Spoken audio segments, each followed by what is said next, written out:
స్కాలర్షిప్ల విషయంలో మనం ఒక ఉదాహరణ చెప్తాను.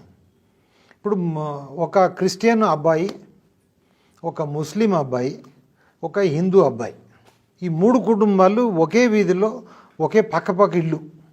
వీళ్ళు ముగ్గురు కూడా స్నేహితులు, క్లాస్మేట్స్ కూడా, ఒకే బడికి వెళ్తారు.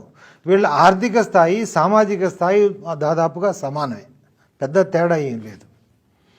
వీళ్ళు క్లాస్లో కూర్చున్నప్పుడు ఒకరోజు టీచర్ వచ్చి అడుగుతారు, ఇక్కడ ప్రభుత్వం మైనారిటీలకు స్కాలర్షిప్లు వచ్చింది, మైనారిటీలు ఎవరెవరు చేతులు ఎత్తమని.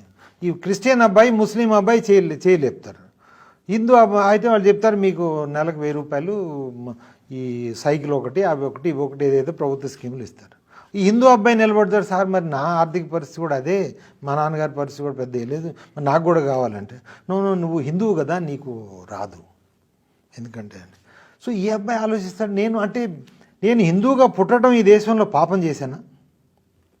ఎందుకు అంటే వాళ్ళకి మా స్థాయి ఒకటే, వాళ్ళకి ఇస్తున్నావు, మరి నాకు ఇవ్వట్లేదు అని ఆలోచిస్తే 2, 3, 4, 5 రోజులు, వారం, 10 రోజులు, 20 రోజులు ఆలోచించిన తర్వాత ఇవి ఏదో హిందూ మతం ఎందుకు, ఎందుకంటే ప్రభుత్వం మనల్ని పట్టించుకున్నాడు ఎందుకు, నేను మతం మారిపోతానని ఆ చర్చ్కో లేకపోతే మసీదుకో పోయి ముస్లిం కానీ క్రిస్టియన్ మారిపోయి నెక్స్ట్ డే వచ్చేస్తాడు, సర్టిఫికేట్ పట్టుకొని వచ్చేది మతం మారిపోయాడు. సార్ నేను ఇప్పుడు మారిపోయాను, నేను ముస్లింలో క్రిస్టియన్ అయిపోయాను అన్నట్టు. చాలా మంచిది, నీకు కూడా స్కాలర్షిప్ ఇస్తామన్నట్టు. అంటే ఏంటి దాని ప్రభావం ఏంటి అంటే, ప్రభుత్వము సెక్యులర్ లౌకిక నిధులను వాడుతూ హిందువులను మత మార్పిడికి ప్రోత్సహిస్తుంది.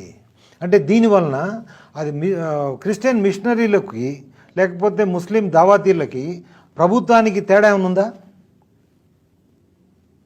ఇప్పుడు వాళ్ళ ఆర్థిక సమానతను చూసి అందరికీ ఇవ్వండి స్కాలర్షిప్, మేము వద్దన్నామా? ముస్లింలకి, క్రిస్టియన్లకి మీరు ఆర్థిక సాయం చేస్తే మతం ఎందుకు? మీరు లౌకిక వాదం అని చెప్తూ మతాన్ని ఇందులో తీసుకురావాల్సిన అవసరం ఏంటి?